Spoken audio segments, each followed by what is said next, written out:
नमस्कार दोस्तों, मैं आप लोगों को एक जानकारी दे रहा हूँ। अगर वीडियो आपको अच्छा लगे तो उसको ज़्यादा से ज़्यादा शेयर करिएगा और जिन्होंने अभी तक फॉलो नहीं किया होगा वो फॉलो करिएगा। आप लोगों को एक चीज़ बता दूं मैं कि आज के ज़माने में ऐसा कोई घर नहीं है जिसके अंदर 3, 4 या 5 मोबाइल पुराने जो ख़राब हो चुके हैं या चल नहीं रहे हैं या हमारे काम नहीं आ रहे हैं और हम उसको अनयूज़ के तौर पर घर में पटक देते हैं। और आजकल कई स्कैम चल रहे हैं जिसके तहत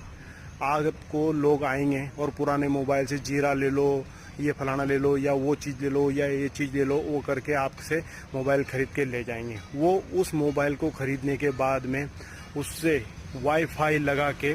और उसको चलाएंगे और उससे आपके कई डाटा जो है रिकवर कर लेंगे, जिसके कारण आपको बहुत सारी परेशानियां हो सकती है। मेरा आप लोगों से सभी से निवेदन है कि ऐसे मोबाइल जो ख़राब हो चुके हैं या अनयूज़ हो गए हैं या आपके किसी के इस्तेमाल नहीं हो रहा, आप उनको बेचें नहीं, अपने छोटे छोटे बच्चों को खेलने के लिए दें और हो सके तो चाहे उनको कब तक भी रखें, उनको यूज़